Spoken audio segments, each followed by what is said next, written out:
సమయంలో ఉంటారని మనం చూసాము. First one was what the Lord said, what have you gone to see when you saw John the Baptist? And was he wearing a good dress or what? What did you see? మొదట రకం ఎలా ఉంటారంటే బాప్తిస్మం ఇచ్చే యోహాను చూసినప్పుడు అతను ఏం వేసుకున్నాడు, ఎలా ఉంటున్నాడు అని చూసేటువంటి విధంగా ఉంటారు. People in linen clothes will stay in the prince's chambers. మరి ఆ యొక్క చల్లని వస్త్రాలు వేసుకున్న వాళ్ళు మరి ఆ యొక్క రాజుల గృహాల్లో ఉంటారు. But what did you go and see? He was looking like something. He eats locusts. He is wearing a camel's outfit, and he was preaching repentance. మరి అతను చూసినట్లయితే కనుక బాప్తిస్మం ఇచ్చే యోహాను మరి ఆ మిడతలు తినేటువంటి వాడుగాను మరి ఆ ఒంటి చర్మాన్ని కట్టుకునేటువంటి వాడుగాను ఉన్నాడు. So speakers also have to be humble according to the scripture with what we read.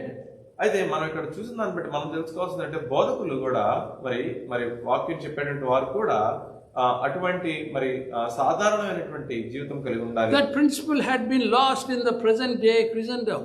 మరి ఆ యొక్క ఏదైతే ఉన్నదో మరి ఈ రోజుల్లో మనం చూసినట్లయితే సాధారణమైన జీవితం జీవించేటువంటి జీవన విధానం అనేది లేకుండా పోతుంది. Because people go and look in the church how many people are there and how is the speaker, all these things they look for to join instead of knowing what he preaches or what sort of word he is preaching. ఇవాళ రోజులు మనం చూస్తా ఉంటే సంఘాలు వెతుక్కునేటువంటి వాళ్ళు కూడా సంఘంలోకి వెళ్ళి ఆ యొక్క సంఘం ఎలా ఉన్నది, ఆ యొక్క మనిషి ఎలా ఉన్నాడు భౌతికంగా చూస్తున్నారు తప్ప వాళ్ళు ఏం చెప్తున్నారు, ఎలా చెప్తున్నారు అనే విధానం వాళ్ళు చూడలేకపోతున్నారు. Because none of them is aware of the word of God, how hard it is hitting our hearts when we look into our life, how we are living in this world. ఎందుకంటే మరి వాక్యం ఏం చెప్తుందన్న విషయాన్ని వాళ్ళు సంపూర్ణంగా గ్రహించలేక మరి ఈ విధమైనటువంటి బలహీనతలు ఉన్నారు కనుక ఈ బాహ్యమైన ప్రపంచాన్ని చూస్తున్నారు. That's what we heard in the morning when the Lord entered in a victory and everybody was praising Hosanna, but they don't know their hearts how far they were from the Lord. మరి మన పొద్దున అదే చూసే ఉన్నాము. మరి మనుషులందరూ కూడా ఆ యొక్క యెరూషలేము పట్టణానికి ప్రభువును వెంబడించినప్పుడు వాళ్ళందరూ హోసన్నా హోసన్నా అంటున్నారు కానీ మరి ఎంతవరకు ప్రభువును వాళ్ళు వెంబడిస్తున్నారనే విషయం వాళ్ళకి తెలియదు. So people see worldly outlook of a person who is speaking the word of God. మనుషులు మరి బయట బాహ్యంగా కనిపించేది మాత్రమే చూస్తారు, మరి వాక్యంలో ఉన్నటువంటి లోతును గమనించలేరు. So Lord was very insistent upon how John was speaking, that he was asking for people to look at him as a real preacher. మరి ప్రభు అయితే బాప్తిస్మం ఇచ్చే యోహాను గురించి మాట్లాడుతున్నప్పుడు ఈ విధంగా అంటూ ఉన్నారు, అతను ఏం చెప్తున్నాడన్నది గమనించండి, అతను బాహ్యమైనటువంటి ఆ రూపాన్ని గురించి మీరు పెద్ద పట్టించుకోవాల్సిన అవసరం లేదని. It is not important that you have to be humble all the time in dressing, but you have to have the heart for the word of God when you preach so that other people are impacted. అదేదో నువ్వు బయటికి వేసుకునేటువంటి బట్టల్లో నువ్వు సాధారణంగా సంపూర్ణంగా ఎల్లప్పుడూ కనిపించాలని కదా నేను చెప్పేది. అయితే నీ హృదయం అనేది ఎప్పుడు కూడా దేవుని వైపు చూడాలి, దేవుని యొక్క సన్నిధిలో నిన్ను తగ్గించుకునే స్వభావం కలిగి ఉండాలని చెప్తున్నాను. So second type of people involved in a gospel preaching world, the listeners, which are like the people in the market where the flute is blown and they enjoy all the ruckus going on there.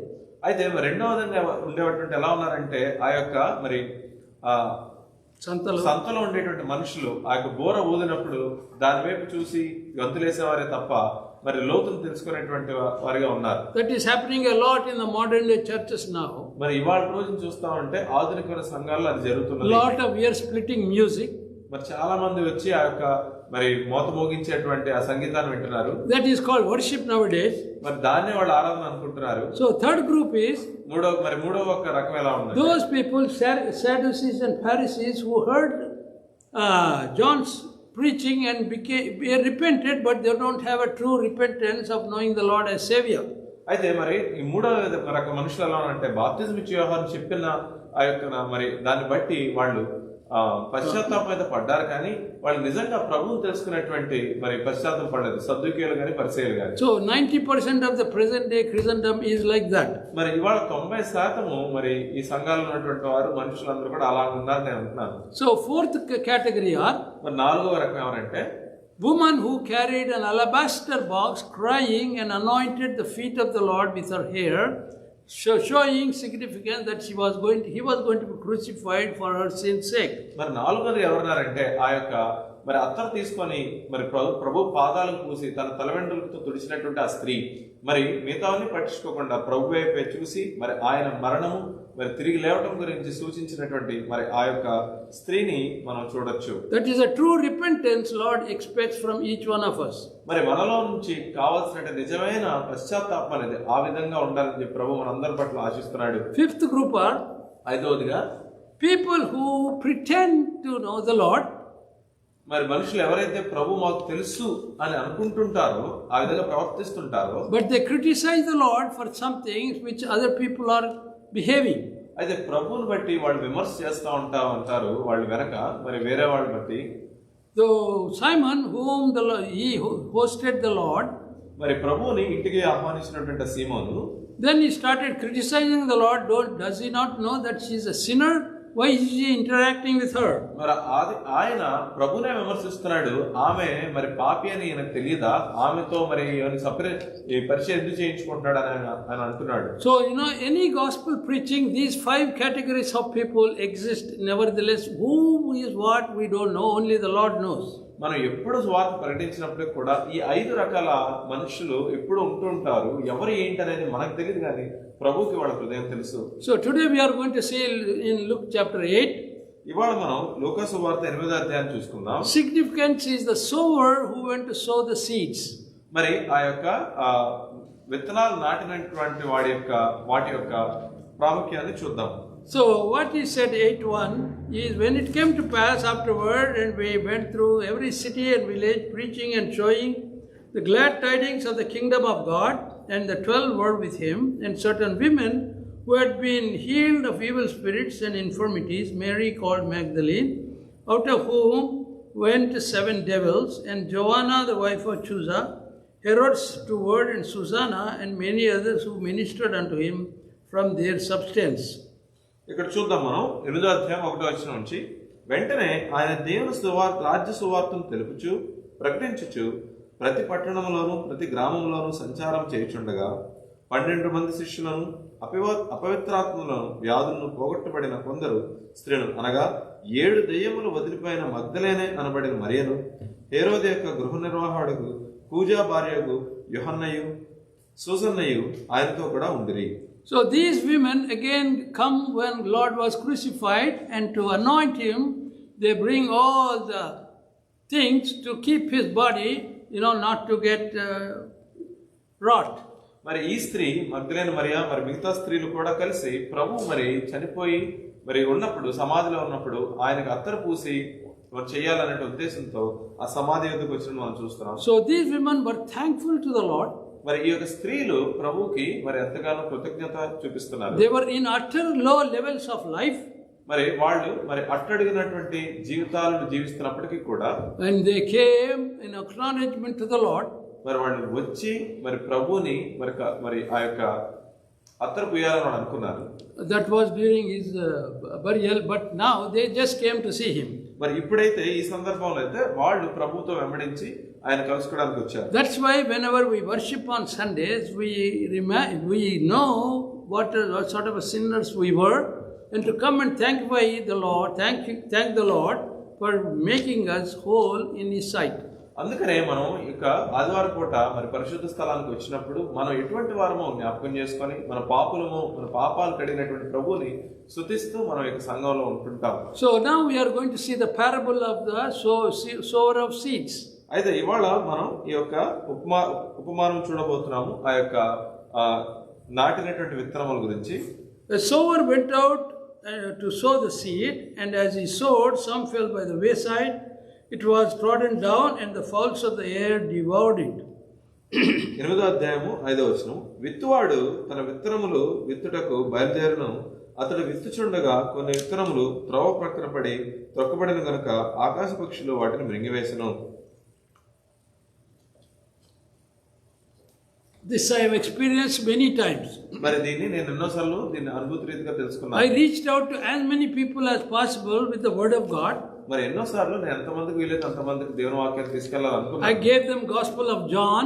వాళ్ళకి నేను ఈ యొక్క యోహాను సువార్త పుస్తకాన్ని ఇచ్చాను. Asked them to read the word of God. వాళ్ళని దాన్ని ఆ యొక్క వాక్యాన్ని చదవమని చెప్పాను. Whatever may be your qualifications in the world, మరి ఈ లోకంలో నువ్వు ఏ పనులు చేస్తున్నప్పటికీ కూడా they reject the word of God.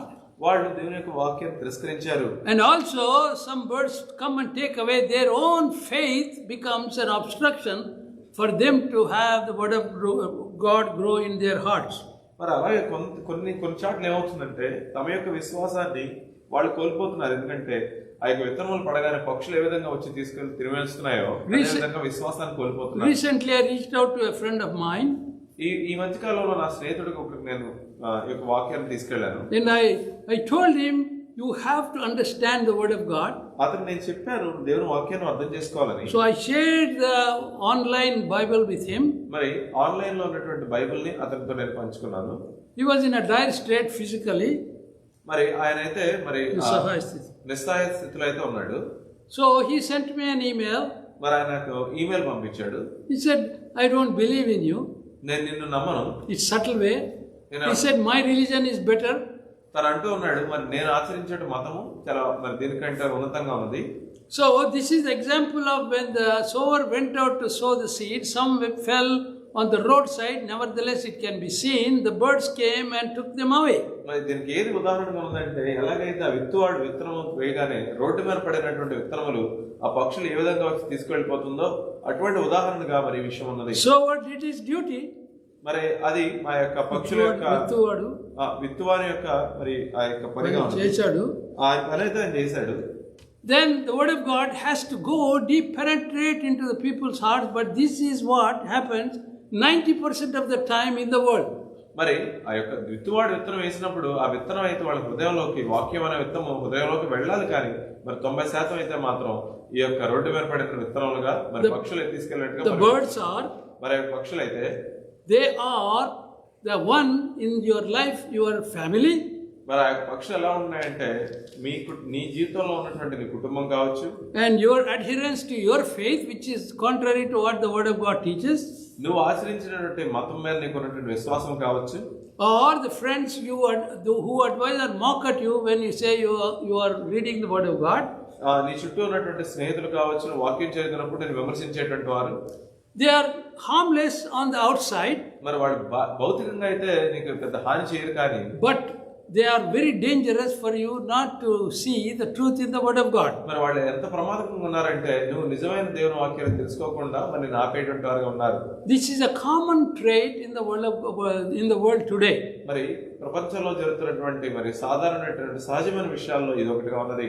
Second type we see, and some fell upon a rock. As soon as it had sprung up, it withered away because it lacked moisture. మరి రెండవదిగా మరి కొన్ని విత్తనములు రాతి నేల పడి మొలిచి చెమ్మలేనందున ఎండిపోయెను. There was no reception from the people when you preach the word of God.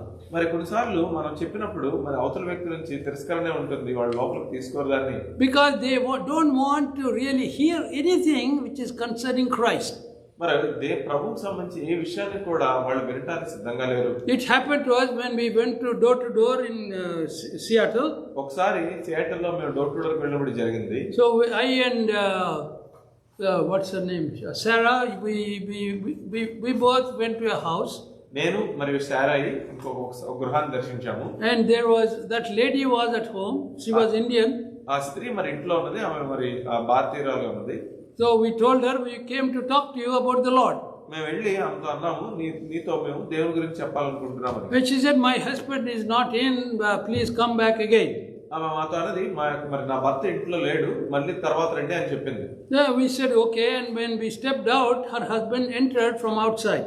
అయితే మరి సరేలే అని చెప్పి తిరుగుతుండగా మరి ఆమె భర్త అప్పుడే ఇంట్లోకి వచ్చాడు. We said no, come in, you sit, have a nice cup of tea. ఆయన మమ్మల్ని లోపలికి పిలిచి మరి కూర్చోండి, మీకు ఒక మరి టీ తాగాలని చెప్పి ఆహ్వానించాడు. Then I told Sarah, okay, let's talk about the Lord. అయితే నేను అప్పుడు సారాతో అన్నాను, సరే మనం ప్రభు గురించి చెప్దాం అని చెప్పాను. She started that you should know the Lord Jesus Christ. తను మొదలుపెట్టి ఈ విధంగా అంటున్నది, నువ్వు ఖచ్చితంగా ప్రభువుని తెలుసుకోవాలి. Soon after she said that word, తన ఆ మాట చెప్పిన వెంటనే the husband got up angrily. ఆ వ్యక్తి మరి ఎంతో కోపంతో లేచి, get out of my house. ఈ యొక్క ఇంటి నుంచి బయటకు వెళ్ళిపోండి. I don't want to hear the name of Jesus Christ in my house. నా గృహంలో ఈ యొక్క యేసుక్రీస్తు అనేటువంటి మాట నేను వినడానికి ఇష్టపడట్లేదు అన్నాడు. Then I tried to talk with him. దాని తర్వాత ఆయనతో మాట్లాడడానికి I ప్రయత్నించాను. said, what is wrong? It is nothing harm in reading the word of God. అయితే నేను ఆయనతో అన్నాను, మరి తప్పే ఉంది, మేము వాక్యం చదవడం వల్ల మరి వచ్చే నష్టమే ఉన్నది అని. It is just a book for you. ఇది మరి నీకైతే ఒక పుస్తకంగా కనపడుతుంది. I have read many Hindu books which you consider very holy. మరి నేనైతే ఎన్నో హిందూ పుస్తకాలు మరి నీకు పరిశుద్ధంగా అనిపించి నేను చదివాను. And I know them. నాకు అవి తెలుసు. You should also know before you reject. మరి నువ్వు తిరస్కరించే ముందు ఇందులో ఏముందో మనం తెలుసుకోవాలి కదా. Somehow he agreed to sit and talk to us. మరి ఒక రకంగా మరి తనైతే మరి దానికి అంగీకరించి మాతో మాట్లాడడానికి సిద్ధంగా ఉంది. But his first instinct was not to listen at all. అయితే మొట్టమొదటి తన యొక్క మరి ఆ యొక్క ప్రవర్తన అయితే మాత్రం అసలు వెళ్ళటానికే ఇష్టం లేకుండా ఉన్నాడు. But he listened afterwards. We stayed there for an hour or so. అయితే ఆ తర్వాత కాసేపులో మరి ఒక గంట వరకు మేము అతనితో కూర్చొని మాట్లాడాలి. So he heard the word. ఆయన వాక్యం విన్నాడు. I don't think it has penetrated into his heart. మరి నాకేమనిపించిందంటే అది తన హృదయంలోకి అయితే చొచ్చుకొని పోయింది అని నేను అనుకోవట్లేదు. I believe he belongs to second category. The heart was very hard to receive the truth in his heart. అయితే ఇది నేను రెండో రకం మనిషిగా ఉన్నాడు అనుకుంటాను. ఎందుకంటే తన యొక్క హృదయం ఎంత కఠినంగా ఉందంటే దేవుని యొక్క వాక్యాన్ని స్వీకరించడానికి ఇష్టంగా లేదు. When you go to preaching gospel, you see all these types of people. మనం దేవుని సువార్తను ప్రకటించడానికి వెళ్ళినప్పుడు మనం ఈ రకమైన మనుషులను మనం చూస్తూ ఉంటాం. Chapter 7, we saw the categories of people who come to listen to the word of God. 7వ అధ్యాయం మనం చూసినట్లయితే ఎన్ని రకాల మనుషులు దేవుని యొక్క వాక్యాన్ని వినడానికి వస్తారో. Here people don't want to listen what the word of God is. మరి ఇక్కడైతే 8వ అధ్యాయం మనం చూసినట్లయితే ఈ మనుషులు దేవుని యొక్క వాక్యాన్ని వినడానికి కూడా ఇష్టపడట్లేదు. Some fell on the way. మరి కొన్ని అయితే ఆ యొక్క దారిలో పడ్డాయి. Birds took them away. పక్షులు తీసుకొని వెళ్ళిపోయాయి. Some have hard hearts. They don't want to listen to the word of God. మరి కొంతమందికి రాతి హృదయం ఉంటుంది, వాళ్ళు దేవుని వాక్యాన్ని వినడానికి ఇష్టపడరు. Even if someone out of pressure hears the word of God, but it will not have root in their heart. మనకు బలవంతం చేసి వాక్యం వినేలా వాళ్ళు చేసినా గానీ అవి లోపల వెళ్లకుండా దాని యొక్క హృదయంలోకి ముద్రించుకోకుండా ఉంటది. Third category. మరి 3వ రకంగా Some fell among thorns and thorns sprang up with it and choked it. మరికొన్ని ముండ్ల పొదల నడుమ పడెను, ముండ్ల పొదలు వాటితో మొలిచి వాటిని అణిచివేసెను. When you receive the word of God, మరి దేవుని యొక్క వాక్యాన్ని మరి తీసుకున్నప్పుడు persecutions happen too much. మరి మీకు దాన్ని బట్టి ఎన్నో శ్రమలు మరి వస్తాయి. Recently I was telling about a person who came to know the Lord. When he visited my home, we prayed together. మరి ఈ మధ్య కాలంలో ఒక వ్యక్తి దేవుడిని అప్పుడే తెలుసుకున్నాడు. ఆయన మా గృహానికి వచ్చినప్పుడు మేము ఇద్దరం కలిసి ప్రార్థన చేశాం. Now I got the update that he is in a big trouble. మరి ఇప్పుడు నాకు ఈ మధ్య నేను తెలుసుకున్న విషయం అంటే అతను ఎంతో సమస్యలో ఉన్నాడు. Family is in trouble. మరి కుటుంబ సమస్యలో ఉన్నది. Issue with the wife is in trouble. మరి ఆ యొక్క స్త్రీ భార్యతో మరి ఎంతో సమస్యలో ఉన్నాడు. So these are the types of thorns you get when you want to really receive the Lord in your heart. మరి ఇటువంటి ముళ్ళు అనేవి మరి నీకు సంభవిస్తా ఉంటాయి ఎప్పుడైతే నువ్వు దేవుడిని తెలుసుకోవాలనుకుంటున్నావు. Suddenly persons may fall ill. మరి అనుకోని రీతిగా మరి నీ ఇంట్లో వాళ్ళే మరి అనారోగ్యంతో ఉంటారు. Then they will say, it is because you know the Lord, we are suffering because of our sickness. మరి వాళ్ళు నీతో అంటారు, నువ్వు నీ ప్రభువును నువ్వు వెతుకుతున్నావు కాబట్టి అందువల్లనే మా యొక్క రోగం వచ్చింది వాళ్ళు That అంటారు. we have financial loss because you know the Lord. మేము ఇలా ఆర్థిక సమస్యలు ఉన్నాం ఎందుకంటే నువ్వు ప్రభువును తెలుసుకున్నావు కాబట్టి. So people want to put an excuse that this guy is going out of the faith. All our problems we are getting in the house because of him or her. మరి మనుషులందరూ కూడా అనేక రకాల మరి నిందలేస్తూ ఉంటారు. మీరు అతడు ప్రభు వెంబడిస్తున్నాడంటే మరి అంతకుముందు ఉన్నటువంటి మత ఆచారాలను విడిచిపెట్టి ఉన్నాడు కనుక అందువల్లనే ఈ సమస్యలన్నీ వస్తాయని చెప్పి వాళ్ళు అంటారు. It is a lot of effort by the Lord in the word of God to reach out to people to establish his word in their hearts. మరి ప్రభు అయితే ఎంతో ప్రయాసపడి ఆ వాక్యాన్ని మనుషుల యొక్క హృదయాల్లో ఉంచాలని అయితే మరి ప్రయత్నించారు. But those who received as fell on good ground and sprang up, bore fruit 100-fold, and we had said all these things, he cried, he that hath ears to hear, let him hear. మరికొన్ని మంచి నేలను పడెను, అవి మొలిచి నూరంతులుగా ఫలించినను ఈ మాటలు పలుకుచు వినుటకు చెవులు గలవాడు వినుగొను గాక అని బిగ్గరగా చెప్పాను. This category I think I belong to. మరి ఈ యొక్క రకం అనేది మరి నాలాంటి వాడని అనుకుంటాను. Because I rejected the word of God almost for 24 years. మరి నేనైతే దేవుని వాక్యాన్ని 24 సంవత్సరాలు తిరస్కరించాను. I grew up with the word of God. My father was a preacher.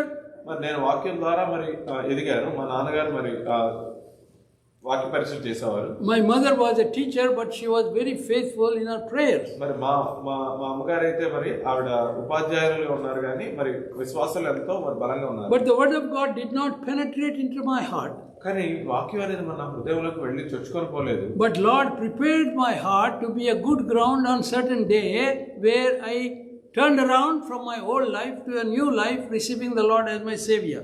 అయితే ప్రభు మరి నా హృదయాన్ని మరి ఒకనొక రోజున మంచి నేలగా మరి సిద్ధపరిచారు.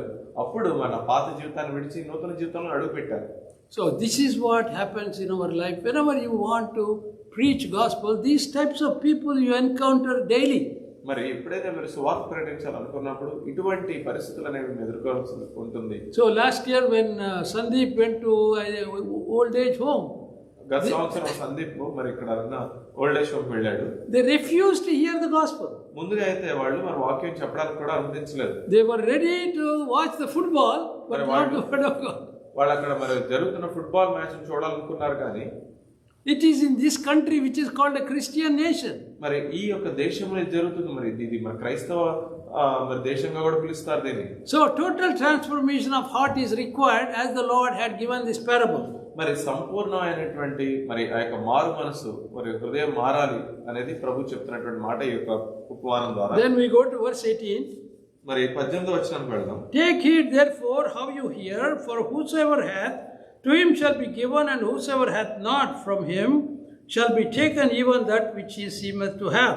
కలిగిన వారికి ఇవ్వబడును, లేని వారి యొద్ద నుండి తన కలదని అనుకున్న దాన్ని కూడా తీసివేయబడును.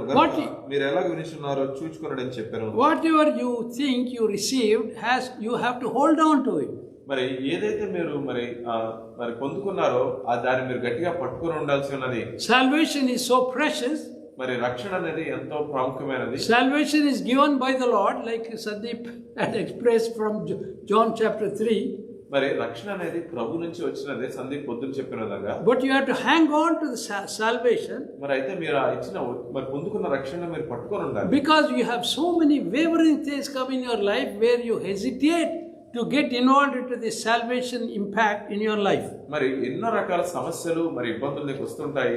ఈ యొక్క రక్షణానుభవం నుంచి మరి ఆ యొక్క మరి ఆశీర్వాదాల నుంచి నువ్వు తొలగిపోవడానికి ఇవన్నీ నేను మరి ప్రేరేపిస్తూ ఉంటాయి. So Lord had said, when somebody lights a candle, don't keep it in the wind, make it preserved. మరి దేవుడు అంటూ ఉన్నాడు, మీకు ఒక కొవ్వొత్తిస్తే దాన్ని తీసుకెళ్లి మీరు గాల్లో పెట్టద్దు, దాన్ని మీరు జాగ్రత్తగా కాపాడుకుంటారు. So that requires our prayerful life. మరి దానికి ఏం కావాలంటే మన ప్రార్థనా జీవితం కావాలి. Meditate the word of God. వాక్యం ధ్యానించడం తెలియాలి. Ascertain that your salvation is in fact a permanent one in your life. మరి ఇప్పుడు కూడా మరి దేవుడు నీకు ఇచ్చిన రక్షణ అనేది మరి సంపూర్ణంగా నిలుస్తుంది అని మీరు సంపూర్ణంగా మీరు నమ్మాలి. Don't waver with your outside forces. మరి బయట ఉన్నటువంటి పరిస్థితులను బట్టి మీరు అటు ఇటు తిరుగులాడకండి. Don't doubt your salvation. మీ యొక్క రక్షణని మీరు అనుమానించకండి. Because that is for sure you are going to be with him forever. ఎందుకంటే ఖచ్చితంగా నువ్వు ప్రభుతో నిరంతరం ఉంటావనేది మరి నీకు రక్షణ. So that's what the word of God, Lord was explaining to these people who are deaf in hearing what he was telling. మరి అదే విషయాన్ని ప్రభు మరి అక్కడ ఉన్నటువంటి వారికి ఎవరైతే మరి ఆ చెవులుండి కూడా వినలేకపోతున్నారో, చెవిటి వారిలో ఉంటున్నారో వాళ్ళకి దేవుడు చెప్తున్నాడు. 5 categories of people come to listen to the word of God and see how many diversions in there, as we saw in chapter 7. 5 రకాల మనుషులు దేవుని వాక్యం వినడానికి వస్తారు. మరి వాళ్ళ జీవితంలో మరి అనేక రకాల మరి ఆ డైవర్షన్స్ ఉంటాయి మనం చూడొచ్చు. Here 3 types of people who are influenced by outside forces not to receive the word of God. మరి ఇక్కడైతే 3 రకాల మనుషులు మరి దేవుని యొక్క వాక్యాన్ని తిరస్కరిస్తున్నారు మరి అనేక రకాల సమస్యల వల్ల. Lord is warning that type of influences in our lives. మరి దేవుడు కూడా అటువంటి మరి ప్రేరణలు అనేది మన జీవితంలో వస్తాయి అని చెప్పి మనకి దేవుడు చెప్తూ ఉన్నాడు. Verse 20. 20వ వచనం. And it was told to him by certain ones who said, thy mother and thy brethren stand outside desiring to see thee. అప్పుడు నీ తల్లియు నీ సహోదరుని నిన్ను చూడగోరి వెలుపల నిలిచి ఉన్నారని ఎవరో ఆయన తెలియజేసిరి. So what Lord said here is, మరి ఇక్కడ దేవుడు ఇక్కడ అంటున్న మాట, when you are a spiritual family, మరి మీరు ఆత్మీయ కుటుంబంగా ఉంటే గనక, we are together like brothers and sisters in a fellowship. మరి మనము సంఘంలో ఉన్నటువంటి సహోదరులా ఉంటాము. Ephesians chapter 2 verse 19 says, ఎఫెసీయులకు రాసిన పత్రిక 2వ అధ్యాయం 19వ వచనం ఏం చెప్తుందంటే, we are strangers and foreigners.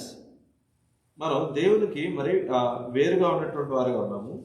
ఎఫెసీయులకు రాసిన పత్రిక 2వ అధ్యాయం 19వ వచనం, కాబట్టి వీరికి మీదట పరజనులను పరదేశులై ఉండక పరిశుద్ధులతో పట్టణస్థులను దేవుని ఇంటి వారినై ఉన్నారు. So we are the house of the Lord, having each other as people of fellowship. మనం దేవుని గృహమై ఉన్నాము, మనం ఒకరితో ఒకరు సహవాసం కలిగి ఉండి. So that's what Lord is expressing. He was not really rude to his parents, but he was telling what we mean to the Lord.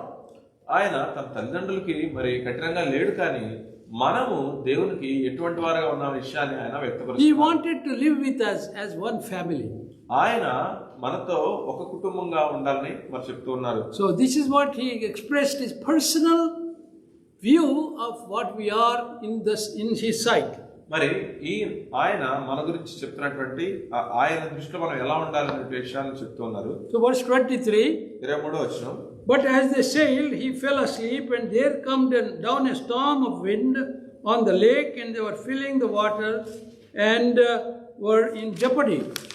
23వ వచనం మనం చూద్దాం. అప్పుడు ఆయన, మీరు క్రింది వారు, నేను పైనుండి వాడును, మీరు లోక సంబంధులు, నేను లోక సంబంధులను కాను, కాగా మీ పాపంలో నుండి. 23. వేరే chapter. Luke 8. Oh, sorry. Yeah. 23. Yeah. లూకాసు వార్త 8:23. సారీ. వారు వెళుచుండగా ఆయన నిద్రించెను. అంతలో గాలివాన సరస్సు మీదకి వచ్చి దోణి నీళ్లతో నిండినందున వారు అపాయకరమైన స్థితిలో ఉండిరి. And they came to him and awoke him, saying, Master, Master, we perish. Then he arose and rebuked the wind and the raging of the water, and they ceased, and there was a calm. గనుక ఆయన ఎదుకు వచ్చి, ప్రభువా ప్రభువా, నశించిపోవచ్చున్నామని చెప్పి ఆయన లేపిరి. ఆయన లేచి గాలిని నీటి పొంగును గద్దింపగానే అవి అణిగి నిమ్మళమాయెను.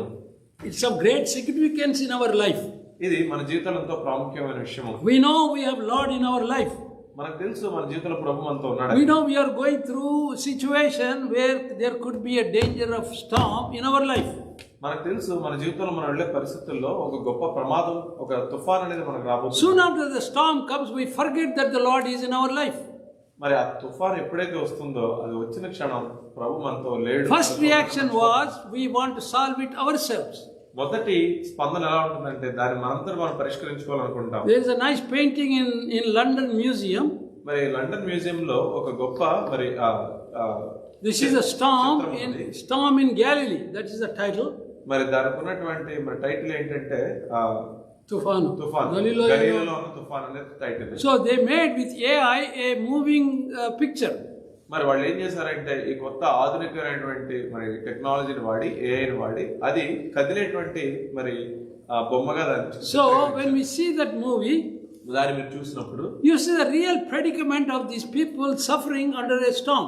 మరి నిజంగా ఆ యొక్క తుఫాన్ లో వాళ్ళు ఎటువంటి శ్రమలు గుండా వెళ్తున్నారు దాన్ని మనం చూడాలి. Some are hanging on to the outside of the boat. మరి ఆ యొక్క పడవకి బయట దాన్ని పట్టుకొని ఎలాడుతున్నట్టుగా. Some are trying to take the water from the boat. కొంతమంది ఆ పడవలో ఉన్నటువంటి నీళ్లను బయట పడేయడానికి ప్రయత్నిస్తారు. Some are hanging on to the sail that it will not fold. మరి కొంతమంది అయితే అక్కడ ఉన్నటువంటి తెరచాపను పట్టుకొని ఎలాడుతున్నారు, ముడిచిపోకుండా పడిపోకుండా ఎలాడుతున్నారు. So Lord is sleeping in the boat. మరి ప్రభు అయితే ఆ యొక్క పడవలో నిద్రిస్తున్నారు. That's what we do in our life all the time. మన జీవితంలో మనం అదే చేస్తాం. When the storms come, మన తుఫాన్లు వచ్చినప్పుడు we forget the Lord. మన దేవుని మర్చిపోతాం. We always try to do our own efforts. మనం ఎంతసేపు కూడా మనంతటా మనం ఆ యొక్క ప్రయత్నాలు చేస్తుంటాం. That's why we face so many problems in life nowadays. అందుకనే మన జీవితంలో మన అనేక సమస్యలు గుండా వెళ్తుంటాం. Come what may, if you can testify, nothing will happen to me which is against the word of God in my life. ఏది వచ్చినా గానీ నాకు ఏమీ జరగదు, ప్రభువుకి ఒక వాక్యం వ్యతిరేకంగా నేను ఏం చేయనని మీరు ఉన్నట్లయితే కనుక. Last year suddenly Sandeep lost the job. గత సంవత్సరం మన సందీప్ తన ఉద్యోగాన్ని కోల్పోయాడు. He stood in the face of the calamity for the Lord. మరి అతనైతే ఆ యొక్క పరిస్థితులు ఉండా కూడా మరి దేవుని కొరకు నిలబడ్డాడు. I've seen many times people who are totally strong in the Lord, they will not be perturbed. మరి నేను ఎన్నోసార్లు చూస్తుంటాను, మనుషులు ఎవరైతే ప్రభువునందు మరి ఆ బలం కలిగి ఉంటారో వాళ్ళు మరి ఈ యొక్క తుఫాన్లు వచ్చినప్పుడు కదిలించబడరు. But they are exclusive. అయితే వాళ్ళు చాలా ప్రత్యేకంగా ఉంటారు. In general, people will not go to the Lord when there are problems in their lives. మరి సహజంగా అయితే నీకు సమస్యలు వచ్చినప్పుడు నువ్వు ప్రభు దగ్గర వెళ్ళవు. So Lord questions here, and he said unto them, where is your faith?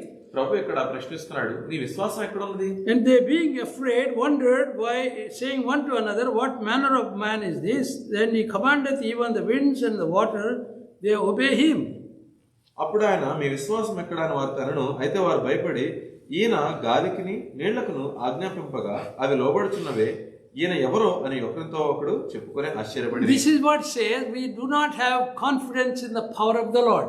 ఇది ఏం చెప్తుందంటే ప్రభు యొక్క శక్తి మీద మనకి నమ్మకం లేని విషయాన్ని మనకు సూచిస్తుంది. Because it is impossible to stop the wind and water by any human being. ఎందుకంటే మరి అక్కడ ఉన్నటువంటి గాలి తుఫాను ఆపడం అనేది ఏ మనిషికి కూడా సాధ్యపడనటువంటి విషయము. He is a Godhead. They have to remember that. వాళ్ళు గుర్తుంచుకోవాల్సింది అంటే ఆయన దేవుడు. Colossians chapter 1 verse 15. కొలస్సీలకు రాసిన పత్రిక 1వ అధ్యాయము 15వ వచనం మనం చూసినట్లయితే కొలస్సీ 1:15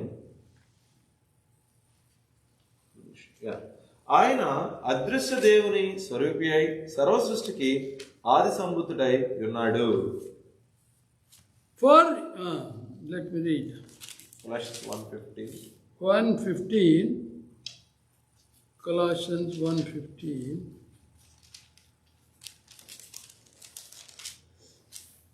Who is the image of the invisible God, the firstborn of every creature, for by him were all things created, that are in heaven, that are in the earth, visible and invisible, whether they be thrones or dominions or principalities or powers, all things were created by him and for him, and he before all things, and by him all things consist. ఏలైనగా ఆకాశమందున్నవి భూమి యందున్నవి దృశ్యమైనవి గాని అదృశ్యమైనవి గాని అవి సింహాసములైనను ప్రభుత్వములైనను ప్రధానులైనను అధికారములైనను సర్వమును ఆయన యందు సృజింపబడెను, సర్వము ఆయన ద్వారాను ఆయనను బట్టి సృజింపబడెను. So this was written by Paul to the church in Colossae. మరి ఇది పౌలు మరి కొలస్సీలో ఉన్నటువంటి సంఘానికి రాసినటువంటి. Before he knew the Lord, he did not know who this Lord was. ప్రభువుని ఎరగక ముందు మరి ఆయన ఎవరై ఉన్నాడనేది పౌలుకు విషయం తెలియదు. After he came to know him, he saw total embodiment of Godhead in him.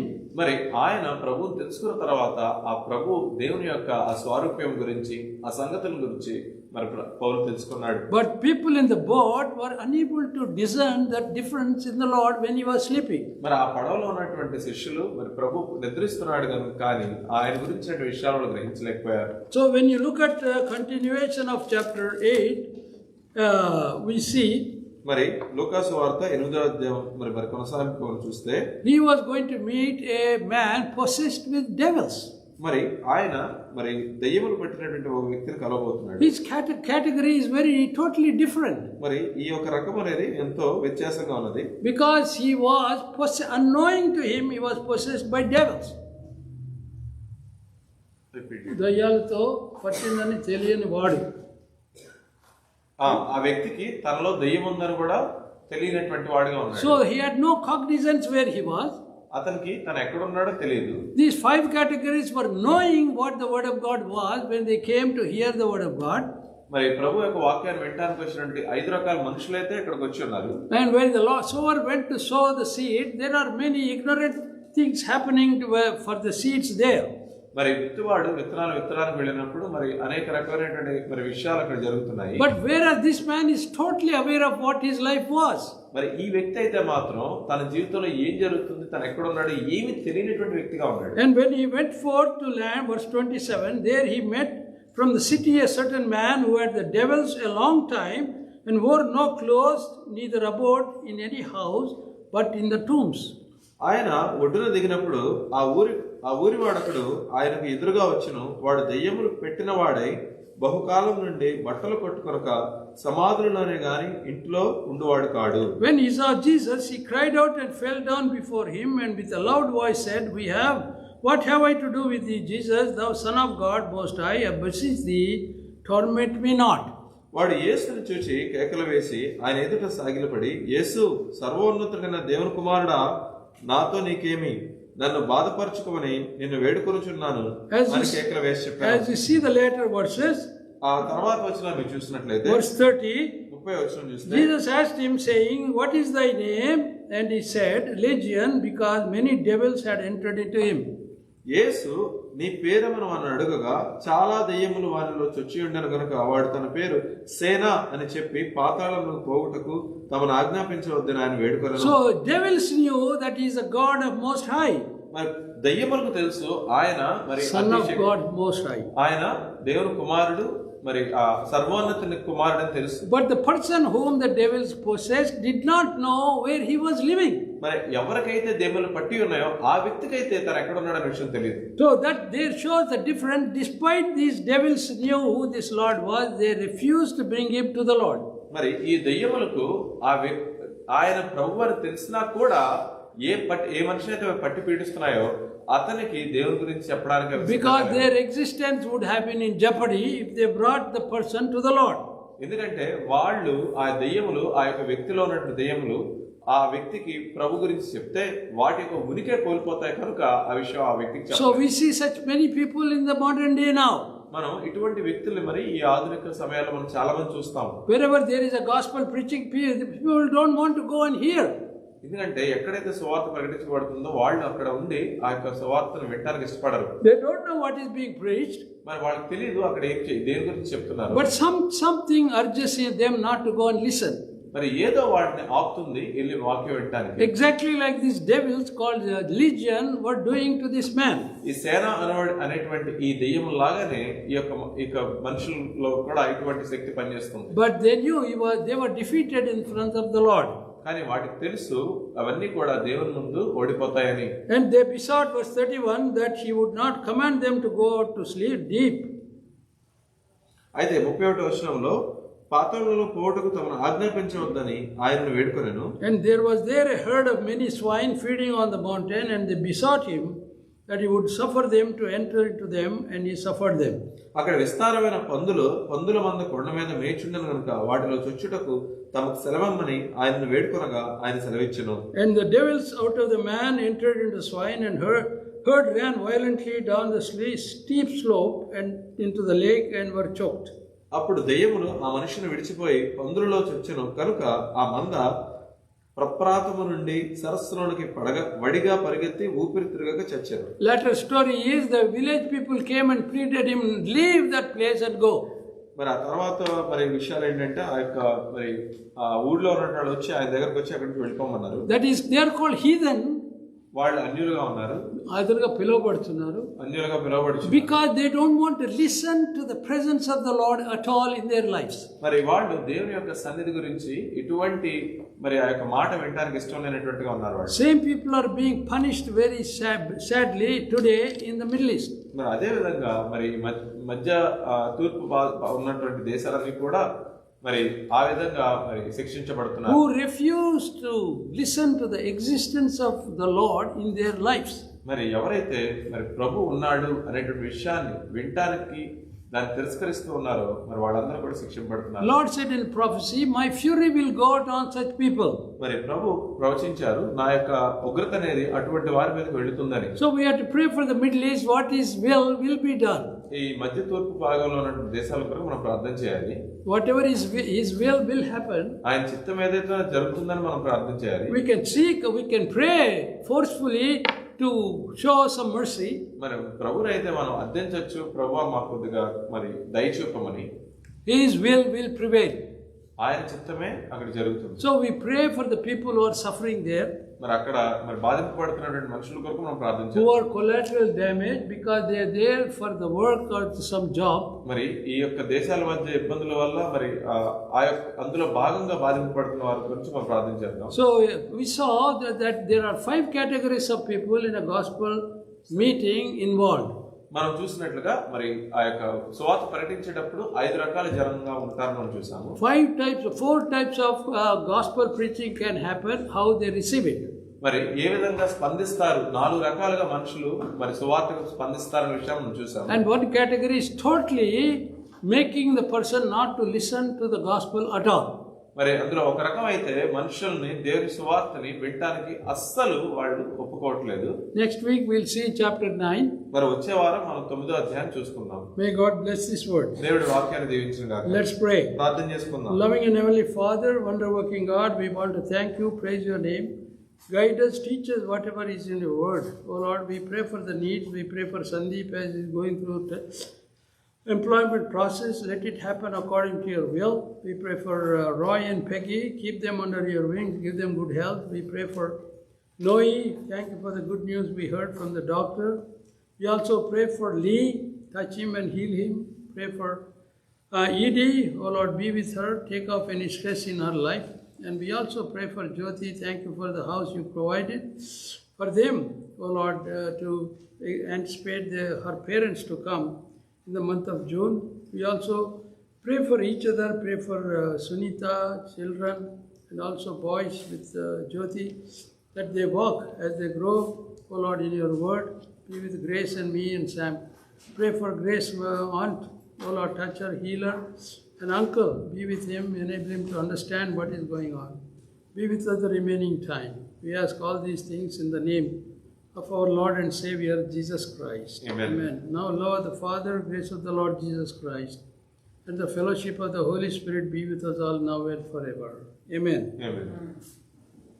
Good Friday, 6:30. 6:30 we have meeting Good Friday here. You are getting a flyer? చేశాను అనుకోండి, అరేంజ్ చేశాడు. వాళ్ళు ప్రింట్ చేసి ఇచ్చారు. వచ్చేవాళ్ళు వస్తారు. ఇంగ్లీష్ అయినా? ఇదిగోండి నా ఇంగ్లీష్. గుడ్ ఫ్రైడే ఇది. ఈస్టర్ ఇది. ఓకే. చేశాడు. లాస్ట్ ఇయర్ చేసి ఇచ్చాడు కొద్దిగా. April 3rd, 26 పెట్టారా? 6:30. 6:30 ఈస్టర్ 10 AM. Okay.